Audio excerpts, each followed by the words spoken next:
Mga kababayan, pakinggan po natin itong binahaging paliwanag ni Ma'am Lizzie de Bechamart. Ito po yung kanyang platform. Maaari niyo po siyang i-follow dyan. Dito po nagbigay po siya ng paliwanag ng mga maaaring naging reason kung bakit ganito po kabayolente yung behavior ni Sara Duterte sa publiko at kung bakit ganito yung pinapakita niyang behavior. Minsan nakangiti, minsan malumanay magsalita, pero pag nagalit, sobra-sobrang magalit at saka napaka-violente po, no? At kung bakit siya nanuntok ng sheriff, no? So dito po nagbahagi siya ng paliwanag para somehow maintindihan po natin kung bakit nagkaganon po si Sara Duterte, no? So pakinggan po natin at atin pong unawain kung bakit dapat nating i-consider mabuti kung tayo pipili ng mananalo sa 2028 bilang presidente, kung bakit napakahalagang ikonsidera natin ang ugali ng taong iboboto natin dahil pag po tayo nagkamali, maaari pong marami na naman pong mapahamak. Pakinggan po natin. Sa inyong isi-share ko yung mga psychological behaviors ni Sara Sayad para maintindihan natin ng mabuti. Ito ay isi-share ko sa inyo ang essay na sinulat ng Tindig Pilipino na ang date ay July 1st, 2025. Ang title ng kanyang post ay No Joke, Just Disorder. So, wag nating wawalang bahalain yan. Sabi natin, it's just a disorder. Ito ang question. Why Sara Duterte's psychological profile disqualifies her from public office? Yun. There are politicians who stumble. Then there are politicians who explode, leaving scorched earth where public service once stood. Si Sara Duterte ay hindi lang basta kontrobersyal. Siya ang sagisag ng unresolved trauma, unchecked rage, at warlord mentality na nakasuot ng civilian badge. At hindi ito hyperbole, ito ay isang babala. So tayo'y binabalaan na ang ugaling pinapakita ni Sara Sayad ay nakakatakot pag siya ang naging leader. Nakita naman ninyo kung anong ginawa niya nung siya ay mayor ng Davao. Susuntukin mo yung iyong, ano ba yun? Sheriff? Okay, number 1. Ito yung kanyang mga basehan kung bakit niya sinasabi na isa siyang nakakatakot. Dahil sa kanyang pag-uugali, nakakatakot siya. Hindi lang siya kontrobersyal.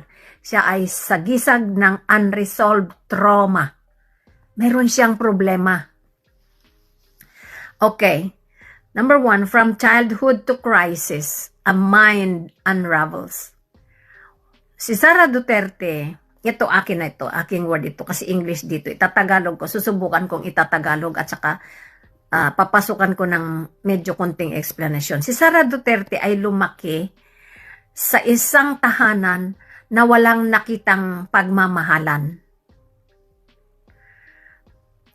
Pero, ang nakita niya sa kanilang tahanan ay isang wall na puno ng takot.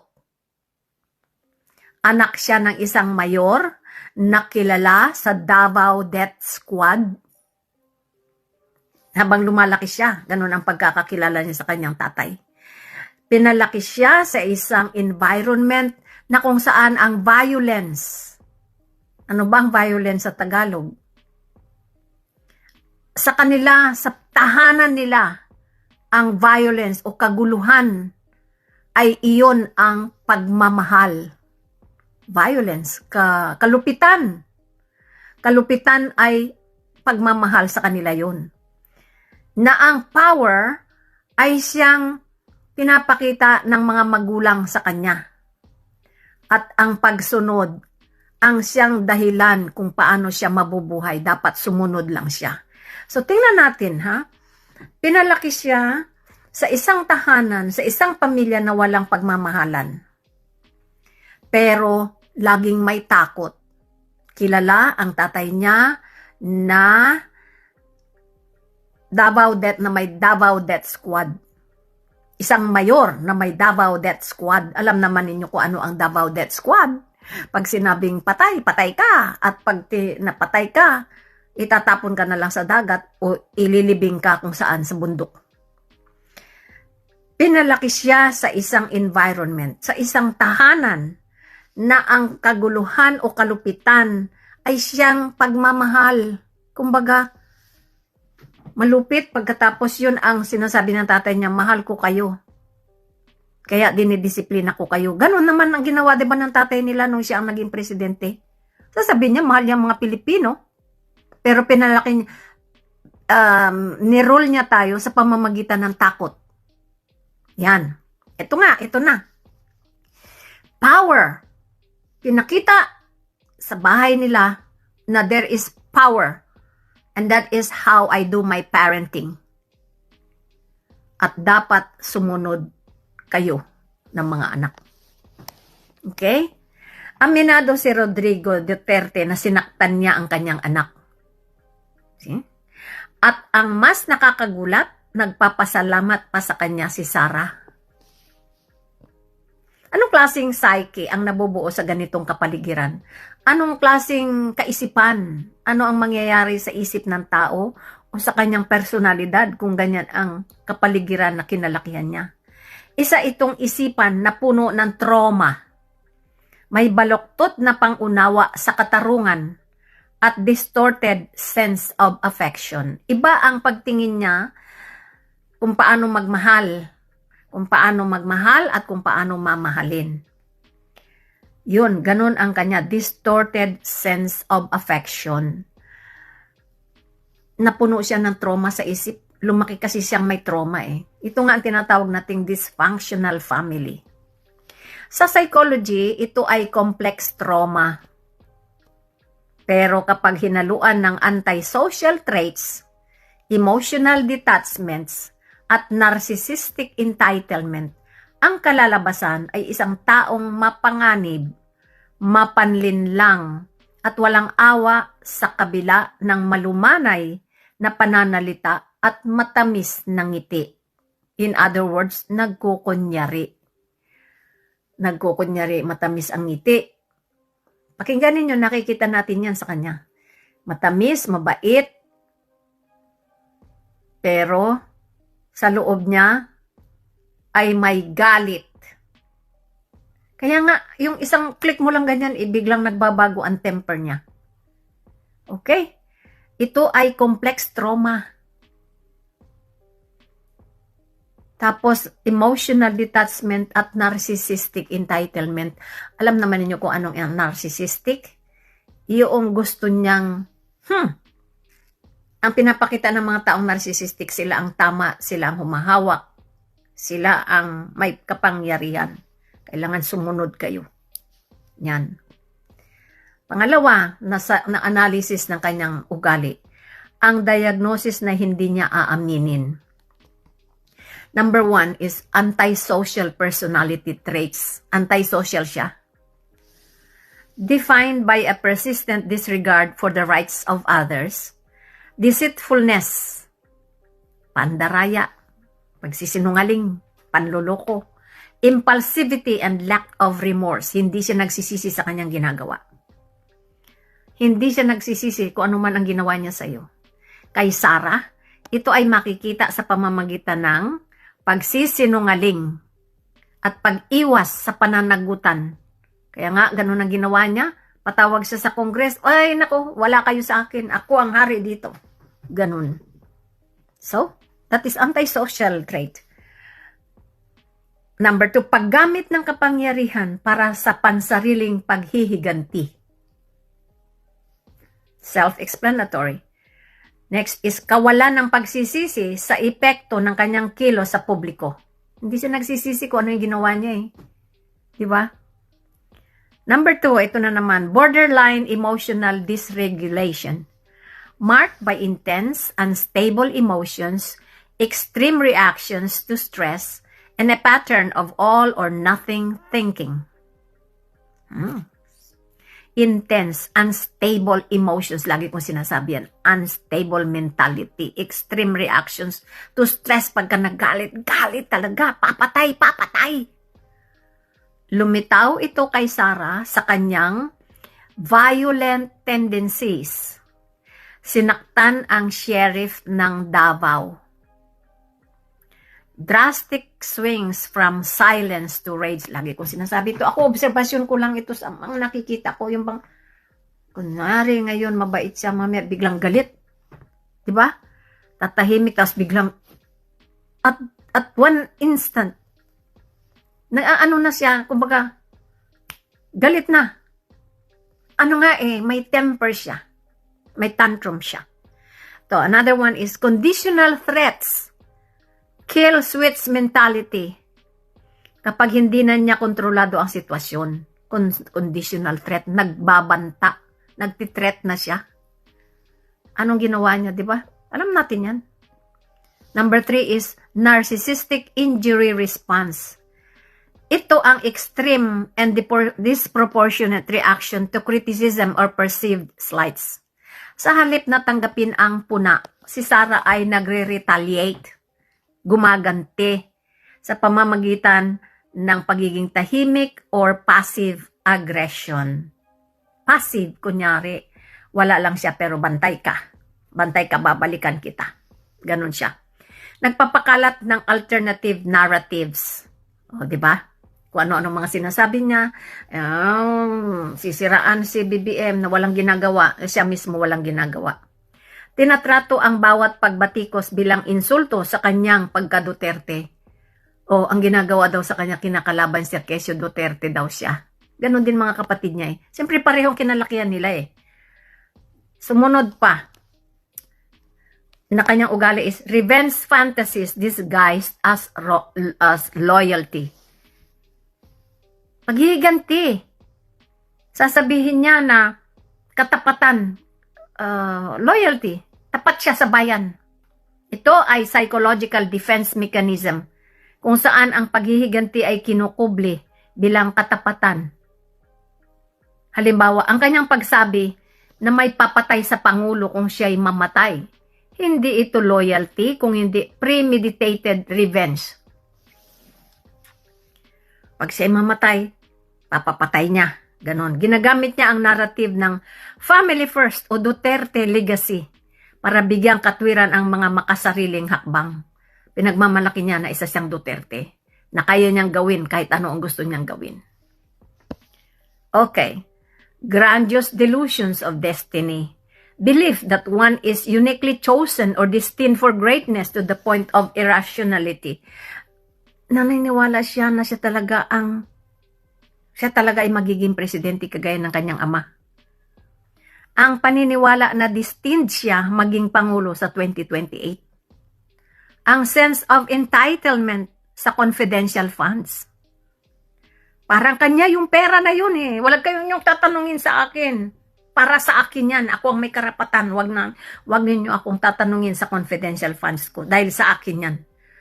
Ganon kasi ang pagpapalaki sa kanila at ganon ang ginawa nila sa Davao. Ang ideya na hindi siya kailangang magpaliwanag dahil she will rule anyway. Wag ninyo akong tanungin, wag niyo imbestigahan. Pag ako naging presidente, babalikan ko kayo. Yun. So, putulin na muna natin dito yan. Susunod, meron pa, mga ilan pa ito? 3, 4. Meron pa. Sige, tamang-tama, isa pa. So, putulin na muna natin. So, yun mga kaibigan, nakita ninyo ang ugali. Hindi siya pwedeng maging presidente. Dapat i-disqualify siya. Hindi niya kaya ang ating nakita naman ninyo Si BBM, trabaho ng trabaho. Maganda ang kanyang pamamalakad. Maganda ang kanyang ugali at mapagpasensya. Hindi kaya hindi kaya yan ni Sarah. Yung kanyang mga ugali na lang na yun, kasi pinalaki silang walang natutunang pagmamahal sa bahay. Kaya meron siyang temper. Unstable ang isip niya. Kunyari lang ay patawa-tawa, sweet-sweet siya, pero mamaya ka. Hindi pwede yun, hindi pwede. Kailangan malawak ang kaisipan ng isang presidente, lalo na ang ating bansa ay nagde-develop. Nagde-develop pa lang tayo. Bakit tayo magpapailalim sa isang presidenteng hindi develop ang kaisipan? Hindi develop ang kaisipan. Kailangan yung isang presidenteng nakafocus para sa kabutihan ng lahat. Hindi yung isa-satisfy niya ang kanyang temper. Dapat ma-disqualify ito. Mga kaibigan, tingnan ninyo yan. Sa susunod, gagawin natin. Dito na muna tayo. Pahinga na muna, no? Kasi baka hindi na kayang i-digest ng ating mga isip ito. Sa susunod, yung kalahati. Doon tayo sa revenge fantasies disguised as loyalty. Sa grandiose, ano na nga yun? Nawala ako. Grandiose destiny. Grandiose delusions of destiny. Yun, yung ibig sabihin ng grandiose delusions of destiny. Huwag ninyo akong gugulo, huwag ninyo akong questionin, huwag ninyo akong tatanungin, huwag niyo akong iimbestigahin dahil magiging presidente ako, whether you like it or not. Naku, Diyos ko po, wag. Isipin natin yan, mga kaibigan. Sige, sa susunod, pag-usapan pa natin, marami pa yun. Ito ay isang parang narrative ng isang vlogger na nabasa ko, which helps a lot para sa atin na pinag-aaralan ng ugali nitong babaeng ito. Si Raulo. Naku, Diyos ko, huwag tayo maglagay na si Raulo dyan. Kumusta kayo? Dito tayo sa pangalawang yugto o pangalawang parte ng ating diniscuss kahapon na yung pag-aaral ng psychological behavior ni Sara Duterte at inaalam natin kung siya ba ay karapat-dapat na maging isang leader ng bansa. Alam ninyo, doon sa ating mga diniscuss kahapon, siguro naman ay naintindihan ninyo, pero balikan natin sandali, para maalala ninyo. Doon sa isang write-up o narrative ng Tindig Pilipino na sinulat noong September 1, 2025, inisa-isa ng writer yung kung anong mga pag-uugali ni Sara Duterte na dapat nating bantayan. At saka pinakita dito kung bakit ganyan ang kanyang behavior ngayon. Ano ang naging background niyan? Kasi ang isang tao, kung ang kanyang ugali ay questionable, o kung hindi kaya meron tayong napapansin na weird ang kanyang ugali, tingnan mo kung ano ang kanyang pinagdaanan. At kung ano ang pinagdaanan niya mula pagkabata, ay ilalabas niya yan pagka siya ay lumaki na. Makikita yan. Makikita. Kung isasubmit mo yan sa psychological test, makikita natin na meron siyang pinagdaanan. At ito nga si Sara ay sinasabi natin nagkaroon siya ng trauma. Ito ay verified, Verified ito according to kung mga statements ni Duterte at saka si Sara, yung mga interview sa kanila, verified yan, inamin nila na ganun. So, doon kumuha ng mga bagay-bagay na information tungkol sa kanya. Okay, ang una ay, meron siyang traumatic experience na lumaki. Alam niyo, si Sara ay lumaki sa isang pamilya na broken family. No? So, hindi siya nakaranas ng pagmamahal. Maliit pa sila ay hiwalay na ang nanay at tatay. At saka alam naman ninyo ang ugali ng kanyang ama. Siguro nakita niya kung papaano apihin ng kanyang tatay ang nanay. Maski na ang nanay nung sa divorce proceedings nila sinabi na unstable ang mentalidad ng kanyang tatay. So what do you expect? What do you expect a person who has unstable mentality would treat his wife? Like, will he treat her like a queen in the house? No way. Hindi niya yan magaganon. Kasi kung mahal mo ang tao, itatrato mo yan ng maayos at hindi mo iiwanan. Napakaganda ni Mrs. Zimmerman. At mabait naman sa tingin ko. Sabagay, hindi ko naman siya nakasama, pero sa tingin ko mabait naman. Ito lang talaga si Digong. Kaya nga doon sa kanilang divorce proceedings, sinabi nga, nag-testify si si Zimmerman na kaya sila maghihiwalay dahil ang kanyang marriage is based on unstable mentality ng husband. So, ito ang nakuha ni Sarah na nagkaroon siya ng trauma. Ganon din ang kanyang mga kapatid. Kaya tingnan mo ang ugali ni Pulong, ang ugali ni Basti. Pare-pareho sila, meron silang anger. Meron silang hidden anger. Okay, kahapon sinabi natin na may unresolved trauma. Okay, pag sinabi natin si Sarah, ganon din ang mga kapatid nito. Unresolved trauma, hindi na dito sa US, pagkaganyan, nag-i-intervene ang therapist o ang psychologist, no? Tapos meron silang unchecked rage. Hindi na hindi na address yung kanilang galit sa loob. May galit sila sa tatay nila, hindi lang nila mailabas dahil takot ang nananaig sa kanilang loob. Kaya na-develop nila yung warlord mentality. Nakita nila sa tatay nila, mayroong Davao Death Squad. So, akala nila ganun ang tama, maghari-harian sila, yung warlord mentality. So, in other words, it is simply a family with no love ang kinalakihan ni Sarah at ng kanyang mga kapatid. At mayroon silang violent environment. Violence ang nangingibabaw. Takot ang nangibabaw sa kanila dahil ang tatay nila. Nakita mo naman ang tatay nila. Alam mo ngayon, matanda na si Digong kaya minsan parang surrender na siya kay Sarah eh. Pero ang hindi ninyo tinitingnan, Sarah is trying to revenge against her father. Kasi nung maliit pa siya, hindi sila makalaban sa tatay nila. You know? Kasi sa bahay nila, pinairal ng tatay nila ang power at saka ang subservience. Power on the part of the father or the parents at subservience on the part of the kids. Subservience, sumunod kayo ng walang reklamo. Kaya sa mga bata ay namuo ang fear o takot at saka ang kaguluhan. Tingnan mo si Pulong, di ba? Kung nangungwelyo ng mga taong walang kalaban-laban sa kanila. Tapos kalupitan at kapangyarihan.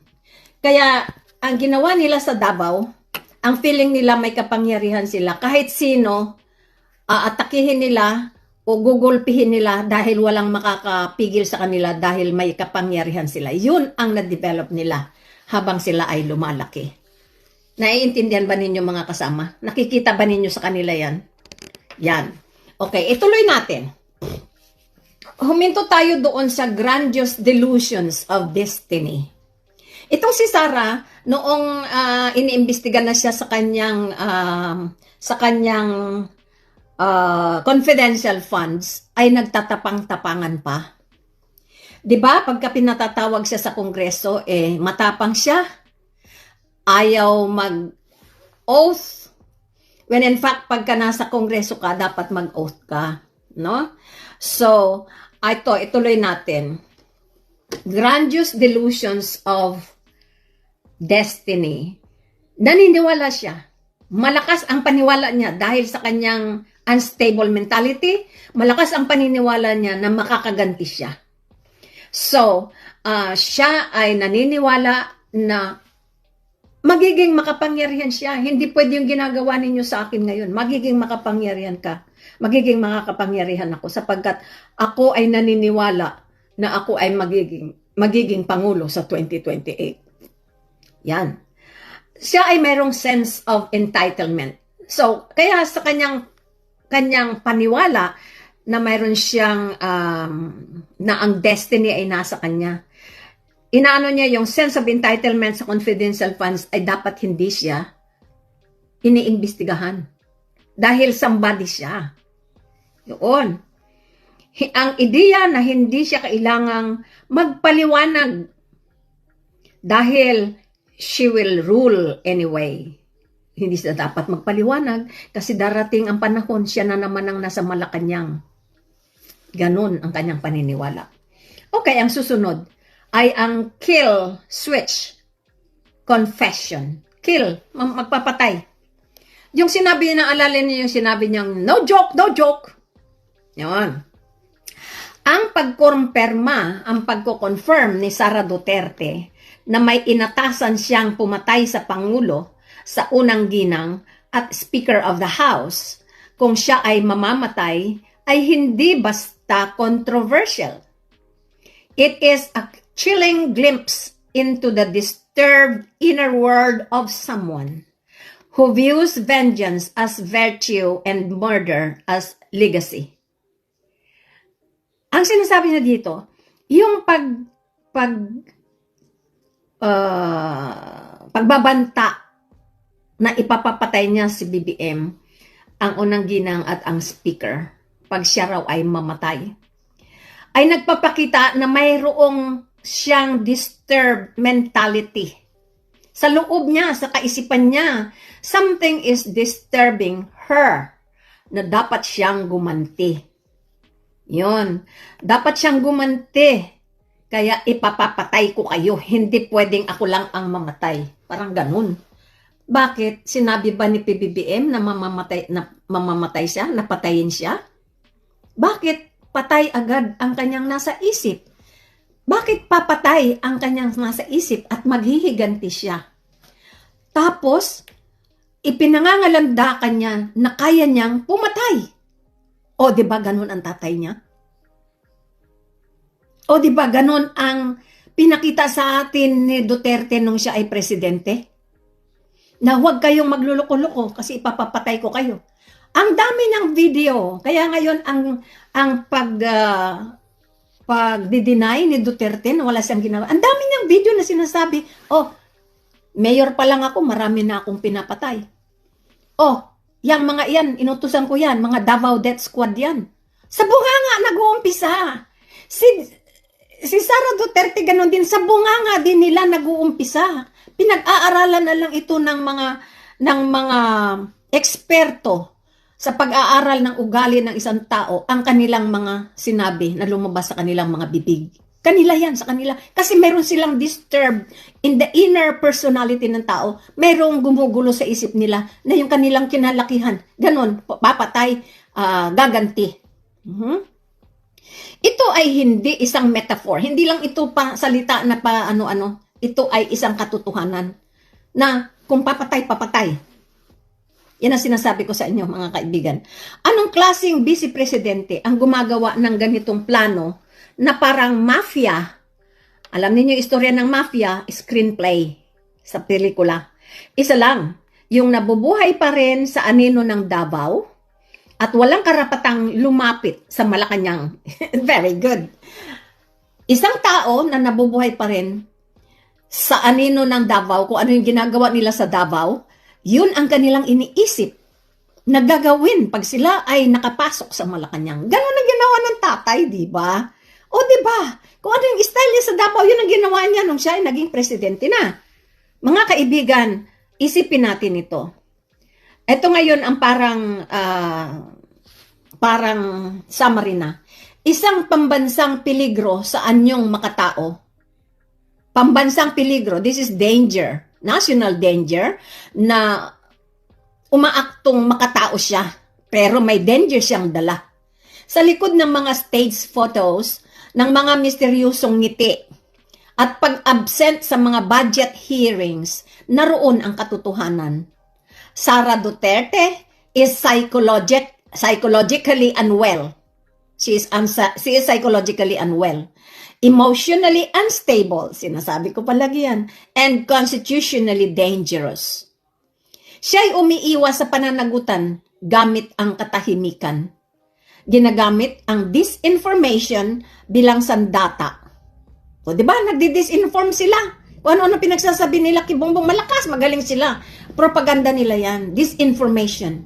Ginagamit ang, namumuno bilang general, hindi bilang lingkod bayan. Oy, di ba ganyan ang tatay niya?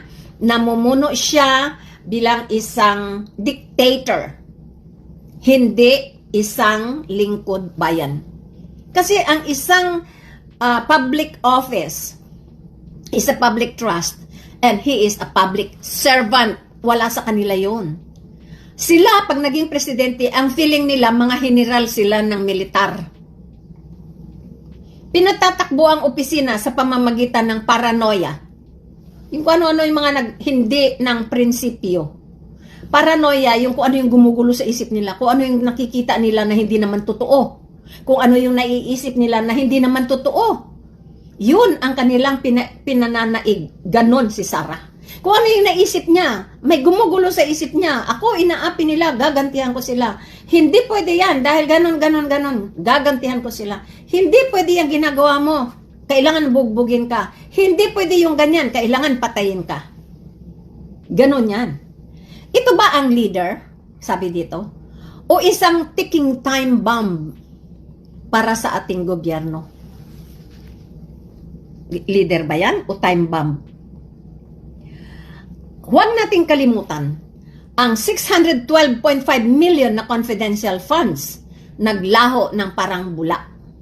Mga hearing sa Senado at Kongreso na ginost niya, naging ghost, mga pagtangging manumpa sa harap ng Kongreso. Yan ang mga fake public engagements. Nagsisinungaling siya, mga fake public, ginawa niyang mga report na ganito, may meeting, may ganyan, pero wala. Diba? Ganito, binigay sa military dahil nagpa-meeting o nag-train ng mga bata, pero wala, hindi totoo. At sunod-sunod na kasinungalingan at pag-iwas. Hindi ito palatandaan ng katatagan, ng stability. Ito ay mga sintomas ng isang taong emotionally cornered at psychologically fractured. Ito ang hatol ng bayan. Sara Duterte is not fit to serve, hindi sa karapat-dapat na maupo bilang leader ng ating bayan. Mentally, emotionally, or constitutionally. Hindi ito political attack, sabi niya. Ito ay panawagan ng sambayanan. Dahil ang nakataya dito ay hindi lang pamumuno, kundi ang kinabukasan ng bansa. Demokrasya ang kailangan natin, katotohanan ang kailangan at buhay ng Pilipino ang mahalaga. So yun po yung mga kasama ang mga dapat nating isipin na mga characteristics ni Sara Sayad. Karapat dapat ba ang isang taong ganyan? Kailangan ang isang mamumuno diyan ay isang taong well-grounded ang personality. Well-fit emotionally. Well-grounded ang personality. Ibig sabihin, hindi siya nabuhay sa galit, hindi siya nabuhay sa trauma. Kasi magmamanifest yan sa kanyang mga performance as a president. Alam pa naman ninyo, buti sana kung dyan lang sa Pilipinas. Pero mas mahirap nga kung sa Pilipinas, ipakita niya yan sa ating mga Pilipino, babalahurain niya ang ating gobyerno. Lalo na kung siya ay makikipag-deal sa ibang bansa. Kasi kailangan din ng kanyang desisyon. Kasi tayo, hindi naman tayo nag-iisang bansa. Makikisama tayo sa ibang bansa. So how will she make decisions if her mind is not stable? Kung ang kanyang perception ng isang sitwasyon ay hindi tama at hindi maganda dahil ang pagtingin niya ay kagaya ng mga sinabi natin, nandoon ang galit, nandoon ang paghihiganti, nandoon ang pandaraya, nandoon ang pagsisinungaling. Maa-ICC na naman yan eh. Alam mo kumisan, aywan ko na lang, kasi kagaya ngayon na nangyari kay Maduro nga ng Venezuela. Pag sobra na rin ang ginagawa ng isang leader, minsan nakikialam ang Amerika. Sabihin natin, walang pakialam ang Amerika, pero alam mo, minsan gagawa na lang ng paraan, di natin alam. Pagkasubra na at mayroon kasing mga tao dyan sa atin sa Pilipinas na marunong din magsumbong. Alam nila ang kanilang gagawin. O tingnan ninyo si Trillanes, isinumbong niya sa ICC yung matandang Duterte. So, mga kasama, hanggang doon na lang At sana ay mapag-isip-isip natin kung itong mga pag-uugali, itong characteristics, itong behavior at yung kanyang upbringing, yung kanyang background ay karapat-dapat bang maging isang leader ng bansa. Kung yung galit na yun, lahat ng kasamaan ng kanyang nabuo sa kanyang paglaki, ay dapat bang dalhin ng isang leader. Nakikita na natin yan ngayon eh. Nakikita natin yan. So bakit pa natin siya pagbibigyan? Ganun na lang mga kasama. So, salamat sa inyong panonood at sana ay naliwanagan tayo. Marami pa akong mga isi-share sa inyo ng mga, kumbaga, isa-summarize natin ng maigi kung ano yung mga bagay-bagay na dapat nating malaman para mapatibay ang ating paniniwala na hindi karapat-dapat ang isang taong hindi maganda ang background na mamuno. Hindi stable ang psychological background ng isang tao. Wag na. Kung yan din lang, talagang mapapasubo tayo. Alam niyo, pagka nandiyan siya at nakita ninyong naging totoo ang sinabi ko, maaalala ninyo ako. And I will tell you, I told you so. Hanggang ganun na lang. Bye-bye sa inyong lahat. Salamat sa inyong panonood. So yun po no mga kababayan, medyo mahaba po yung paliwanag pero narinig naman po natin yung detalye at yung mga maaring reason kung bakit nagkaganyan po si Sara Duterte. Hindi lang si Sara, silang magkakapatid. Supulong, bakit ganun yung naging behavior niya doon sa bar? Hindi po ba? Pinakita niya yung talagang namang napaka-violente. At kung bakit pinapakita nila na meron silang tendency ng power tripping, na kapag sila yung nagsabi, pag ginusto nila, dapat masunod or else may mangyayaring hindi natin magugustuhan. So, ako kahit paano naunawaan ko and hindi man natin talaga totoong alam kung ano yung pinagdaanan ni Sara Duterte nung bata pa siya. Pero yung mga katotohanan na alam natin, nag-divorce po ang mga magulang ni Sara Duterte. So, maaring isa yan sa mga trauma and hindi natin alam talaga kung paano tinrato ni Duterte yung kanyang original na wife, So, siguro, nawi-witness yun ng mga anak niya and I think nagkaroon yun ng epekto. Yung sa akin lang naman po or sa atin, pwede natin sabing speculation, pero sinabi nga po ni Mrs. Zimmerman Duterte dun sa divorce, na nag-testify siya, is merong parang sinasabing may problema po, narcissistic or walang remorse, yung parang sa pagkakaunawa ko hindi marunong maawa. Yun po yung naging complaint niya kay Duterte, kaya po nagkaroon ng divorce. Pero you can go ahead and research about that, Yung sa akin lang naman po yung naaalala ko sa mga nabasa ko. Pero nevertheless, ito po yung kinukwento ni Ma'am Lizzie, na maaaring naging reason kung bakit ganun po yung behavior ni Sara Duterte. And in my opinion, delikado po, Delikado at nakakatakot kapag si Sara Duterte ang nanalo sa 2028. Yun po yung opinion ko base sa mga pinakita niyang behavior sa publiko. Kayo mga kababayan, ano pong masasabi niyo sa binahaging paliwanag ni Ma'am Lizzie?